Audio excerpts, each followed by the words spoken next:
प्रेम ओ प्रेम चोपडा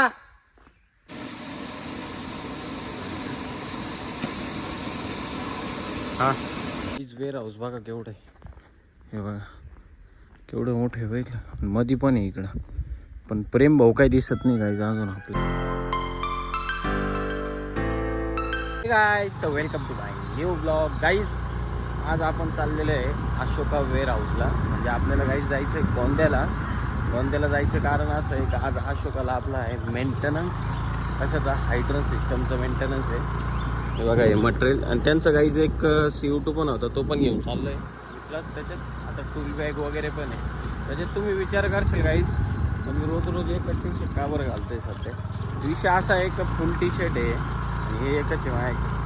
प्रेमचं तर काही विषय नाही, अजून लहान आहे त्याच्यामुळं त्याला हातपाय काळे झाले गोरे झाले काही फरक नाही पडत नाही का एवढा. त्याच्यात मी रातभर झोपलेलो नाही घ्यायचा. एकच मच्छर होता साला. नंतर ना एक मच्छर आदमी को साला XYZ बना देत आहे. तशी गंमत झालेली. रातभर झोपून नाही दिलं त्यांनी मला. आज अगरबत्ती आणायची आणि त्याच्या पिछोड्यामध्ये टाकायची आपल्याला. काही सर्व पहिले आता जाऊ गोडाऊनला. गोडाऊनवरून हेल्मेट घेऊ. त्यानंतर मग आपण निघू आपल्या गोंद्याच्या प्रवास.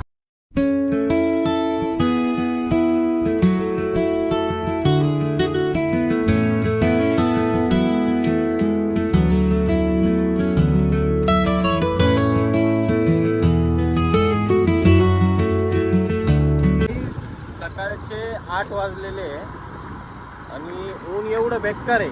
हे बघा ऊन एवढं खतरनाक आहे काहीच का असं वाटू राहिलं दुपारचे 12 वाजलेले.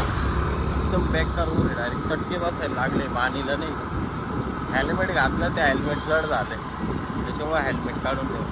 बघू थोडं पुढं जाऊन रुमाल बांधून घेऊन नाही जातं कारण ऊन लय भयंकर लागू राहिलं. प्रेम म्हणतो का मोसम लय भारी म्हणजे आजचा मोसम भारी. फायनली आपण आता इथं पोहोचलेलो आहे अशोकाला. आणि गाईज एवढे सारे झाडं आहे ना. हे कोणतं फ्रूट आहे काय माहिती, मला पण नाही माहिती.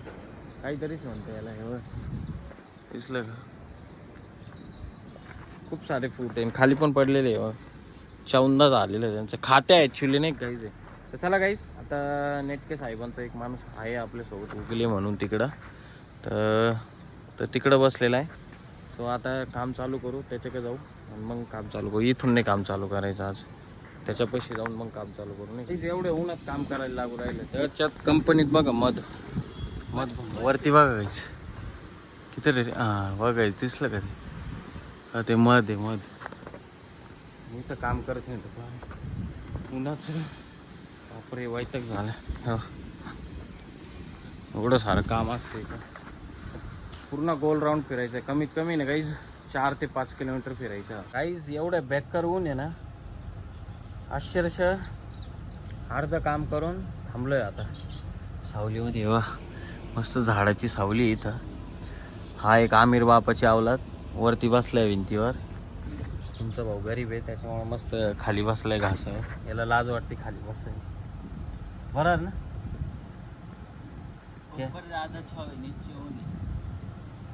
तरी लात मारनी चाहिए. किधर हो समझ जाता.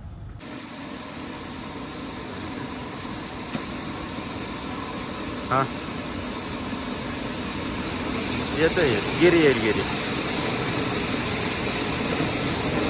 तुम्ही बघितलं असाल तर मागाशी कसलं जोरात पाणी येत होतं. म्हणजे गाईज आज आपण काय केलं माहिती आहे का इथं अशोक वेअर हाऊसला जेवढी पण लाईन आहे स्प्रिंकलरची म्हणा हायड्रनची म्हणा सगळी लाईन डायरेक्ट ड्रेन केलेली नाही का. पूर्ण ड्रेन करून टाकली. आत्ता पण ही पण ड्रेनचं काम चालू आहे इथं. म्हणजे आता काय करू ही ड्रेन झाली का गाईज मग इथून आपल्याला जायचं आहे पंप हाऊसला. त्यानंतर फक्त मॅन्युअली अशीच भरून द्यायची लाईन वॉल चालू करून गेट वॉल चालू करून आणि त्यानंतर मग भरल्यानंतर मग पंप चालू करायचे आपल्याला. तुम्ही बघितलं असेल मागाशी काही बॅककर प्रेशरने पाणी येत होतं. आणि प्रेम भाऊ आपला आतमध्ये गेलेला आहे मेंटेनन्ससाठी. गाईज मी टेस्टिंगला गेलो होतो. प्रेम भाऊ आपलं कुठं गायब झालं आहे काय माहिती, काही कळत नाही मला त्याचं. आता त्याला सापडत हिंडावं लागणार आहे इथून तिथून. कुठं गेला गडी काय माहिती. डायरेक्ट बुलबुलाई आहे गाईज बुलबुलाई. हे बघा काहीच दिसत नाही इकडं. लय मोठं आहे गोडाऊन. एवढं मोठं आहे का प्रमाणाच्या बाहेर. काहीच या पोराला कुठं सापडावं एवढ्या बॉक्सांमध्ये. आता हे बघा एवढे सारे बॉक्स आहे सगळे, लय मोठे मोठे आहे. पुढे गेला दिसत पण नाही. प्रेम,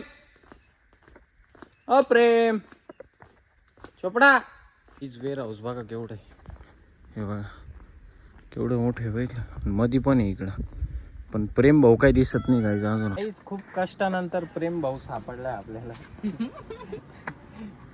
कमीत कमी अर्धा तास गाईस त्याला शोधत बसलं होतं नाही का, पण भेटला आणि काम पण झालंय गाईस सगळं. तर आता आपण निघतो इथून अशोका वेअर हाऊस पासून. हे बघा बाहेरून एवढं मोठं दिसतंय वेअर हाऊस, डायरेक्ट नाथखोळा दानका विषय इथं. आता निघायचं आहे घरच्या प्रवास. सो गाईज तर फायनली तुमचा भाऊ आलेला आहे आता घरी. गाईज एवढं खतरनाक पाऊस पडलेला आहे ना, पहिलाच पाऊस आहे. त्याच्यात तुमच्या भावाच्या घराचं आहे ना विषय असं आलेला आहे का पत्रा फुटलेला आहे, तो फुल गळत होता आज. तर आता उद्या आपल्याला पत्रा बदलावं लागणार आहे. तर चला गाईज मी जातो घरात, मस्त जेवण करून झोपून घेणार आहे, कारण संध्याकाळचे वाजलेले आता 9. आणि आय होप की गाईज आजचा तुम्हाला ब्लॉग नक्कीच आवडला असेल. गोंद्याचा एकदम खतरनाक विषय होता. बाय बाय, जय महाकाल.